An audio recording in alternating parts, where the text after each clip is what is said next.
So, welcome to part 4, the final part of this series on So You Want to Become a Great Leader in the Church. And we've been studying the Apostle Paul.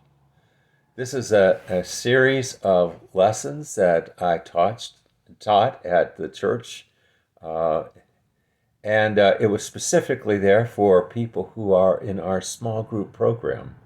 But I think this is a great thing to learn for everybody that wants to become a leader in the church, whatever kind of leader that is, and wherever your church happens to be and whatever your denomination happens to be. Learning from the Apostle Paul is a great thing. We're specifically finishing this out by looking at one of my favorite books in the Bible, the book of Philemon. It's not a book that we study a whole lot, but it's a powerful, powerful book.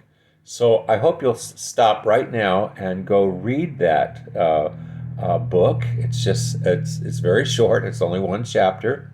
And when you're done reading it, spend a little time with the Lord, asking Him, so, Lord, what do I need? Where do I need to grow? How do I need to change? What do I need to do in order to become the kind of leader that you're calling me to be? And once you've done all of that, then come back here and we'll finish out on Philemon. So Philemon was a very well-to-do man that at some point he met the Apostle Paul, and Paul taught him about Jesus. Paul led him to Christ. And as a very well-to-do man back in antiquity, you can imagine that he had slaves in his home, as most people did. Well, as time went on, Philemon had a slave owner, or a slave named Onesimus. Something happened in their relationship. We're not sure what it was, but Onesimus might have stole something, or he did something that wasn't appropriate. He ended up running away, which was a terrible thing to do because, I mean, if you get caught, he could put him in jail. He might even be able to put him to death. I'm not sure all that could have been done. But so he runs away, and now he's trying to find a place where he can be, and he ends up meeting the Apostle Paul. And Paul leads him to become a Christian. So now Onesimus is a Christian and Philemon's a Christian. At some point, Paul recognized that they know each other. As a matter of fact, he realizes that Onesimus is actually a slave of Philemon. So Paul realizes that this relationship has got to be put back together somehow. And it's got to be put together in a proper way. Because Paul understands that now that Onesimus is a Christian and Philemon is a Christian, they need to come together and they need to do something that is totally different from anything the world of that time or any other time would ever do. And that is that they need to come together as brothers and people who love one another and care for one another. No longer a slave and slave owner and a slave, but now as brothers in Christ who care for one another. So he writes this book, and in this book he says, you know, I think I could pull the apostle card here and demand that you take him back, but I'm not going to do that. You know, that's not what Paul was going to do. Paul said, I'm asking you to take him back.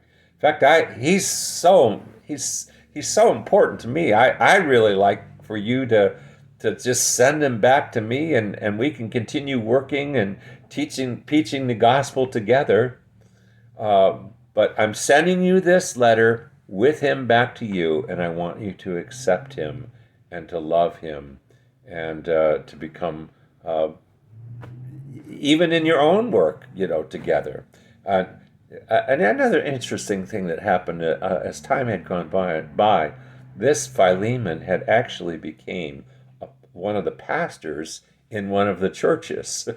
So now he could accept Onesimus back, and they could work together in the church as brothers. Isn't that amazing? It kind of gets us back to what it means to be a leader in the church, doesn't it? Because as a leader, it's our responsibility to care for people, even people who, mess up and who maybe people with whom we're at odds with at some point. And as a leader in the church, we have to do something that Paul mentions here toward the end of this book. He basically tells him, I want you to be for him like Jesus. And I am going to take this place of being like Jesus and show you how that's done.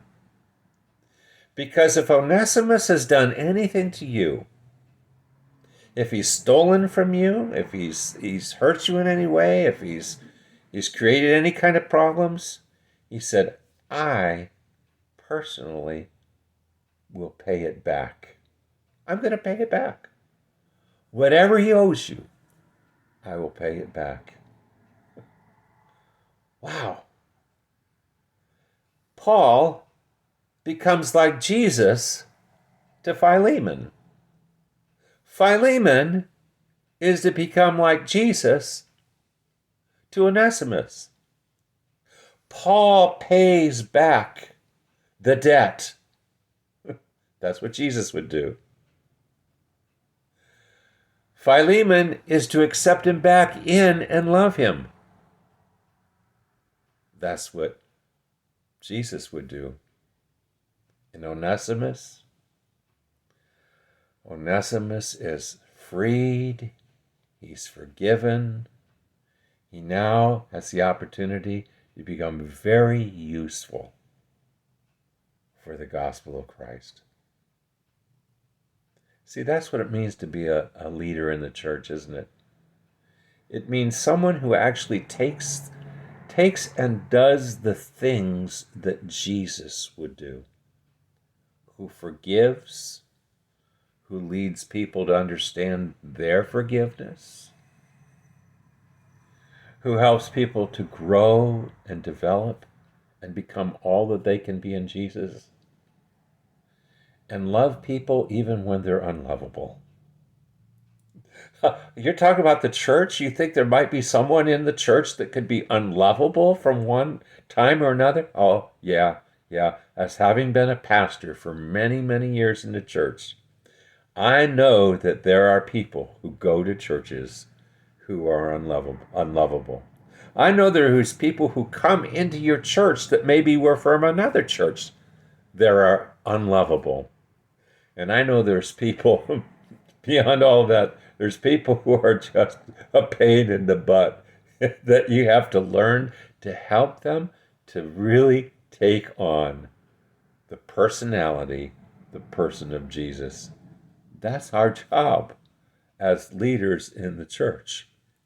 And I can't help but say that there are a few times along the way while I was pastoring at churches, I'm the one that messed up a little bit, and others had to forgive me. And others had to work with me and help me to get myself back on track again. So sometimes, this being a leader in the church, sometimes the leader needs a leader to bless them and help them get back on the path that they belong. So that's a little bit about this great story that Paul writes here, a real story with his friends, Philemon and Onesimus.